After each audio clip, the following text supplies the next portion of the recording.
over different topics and have some very fascinating guests on the show.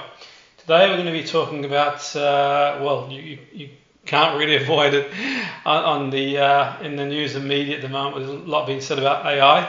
And we'll get more of an insight in terms of what this could mean, how it could promote job opportunities. So we have a guest today, Gemma Duane, is going to join us and give us more insight. Gemma, welcome to the show. Great to have you on board. Thanks, Jimmy. I'm glad to be here. So tell me a bit about what you do, Gemma, for our audience, and also a bit of an insight into AI and how it can promote more job opportunities. Yeah, of course. So at Xperis, what we're doing across the next 48 hours is trying to close the skill shortages within the IT sector. Our aim is to connect with 15,000 professionals and put them into contact with thousands of jobs up and down the UK.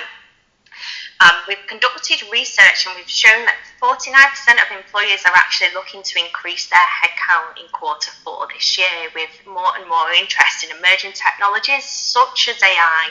And we're seeing that AI is looking to create new opportunities with a focus on removing repetitive aspects of roles or repetitive things such as admin, so that we can enhance human skills and use the human skills to do more development and critical thinking in the workplace. And just for our listeners who may have concerns in terms of AI and the role it's going to play, I'm sensing here the research that there's going to be new opportunities. Am I correct in sort of thinking that there's going to be maybe new opportunities for people to be able to access? Absolutely, and people are worried that artificial intelligence is going to take our jobs. There is going to be change within the workplace as AI gets more and more integrated in the day-to-day. However, there will be new opportunities created, whether that's new opportunities in the development of AI software or in the protection of AI software. But for example, I utilise AI in my day-to-day job with the likes of ChatGPT. I use that to help write job specifications, then I get back more of my own time to spend speaking with people in the market and covering off people for the niche skill sets that we're recruiting for.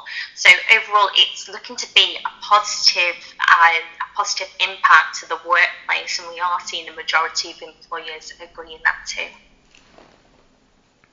Yeah, no, absolutely. And are there any sort of areas that you mentioned there, like to write a job specification? It might be outside the scope of the interview, but is there any specific areas that you sort of see it sort of like more prominent than others? Like, for example, what is do you think maybe IT, or what about education, and sort of where do you sort of see AI being most influential, Gemma? So AI as a whole, we're seeing it across multiple industries. To be honest, there's not a singular industry, whether it's education or retail. It's how we can utilise AI in the day-to-day jobs, how it can be implemented into the workforce to help with like these tedious tasks or things like the administration. If we think now at AI, just looking at like if you were to place something online for an order, and then somebody comes and delivers that, they take a picture of your front door, that gets sent to you via email. All those steps, there is somebody managing the technology behind it. So it's not just IT specifically. We're seeing that the consumer industry utilise it for that automation, and many industries picking up on that too. No, it's really interesting. Interesting speaking to you. I don't have a lot of experience and understanding of AI myself. Jim, I'm sure some of our listeners do, and some don't. Where I have seen some, or at least have been told about where AI could make its way is, I also work as a lecturer as well, and there's a sort of growing concern about obviously there's a positive, it can help learners as well. But the other side to it is obviously, people can use it to do stuff. I believe, I don't know if I'm correct in saying this, but I believe that, some people may try to do things like assignments and other stuff as well. And I mean, can you sort of, I know it's probably outside the scope of the conversation too, but can you sort of see a bit of a growing concern why some people, not just in terms of like maybe job replacement, but also in terms of like what it could be used for?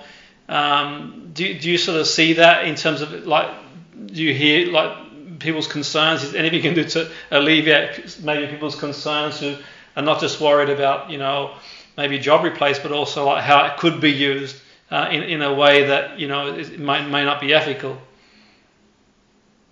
Yeah, we see the concerns in the market around like the job replacements, and as you mentioned, around the ethical side. However, there is more opportunities being created as a result of that. So there'll be opportunities to look at how we can protect people's data, how we can identify if data has been created by artificial intelligence or a human source. So it has that kind of knock-on effect in creating more opportunities, whether it's the protection of it, looking at the cybersecurity space, managing data and how we can utilise it to make better informed decisions. No, absolutely, and hopefully it doesn't replace me doing radio. That's one of my concerns.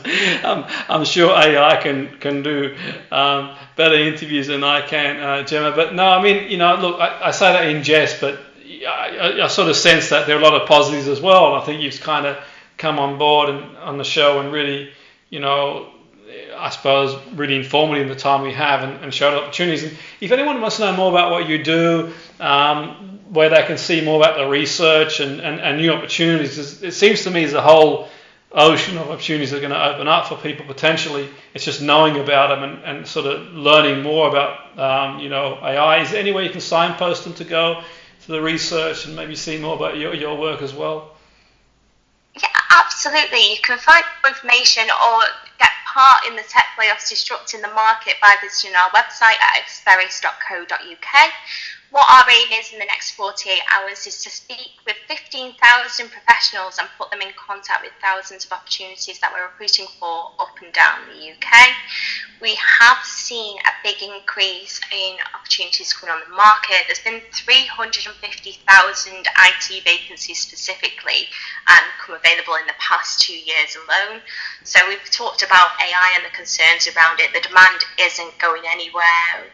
Companies are still very much hiring, and they're looking as well for people with transferable skills where we can upskill the workforce with all these new emerging technologies while retaining people's knowledge and retaining the human skills such as collaboration, teamwork, great communication, and the critical thinking and analysis too.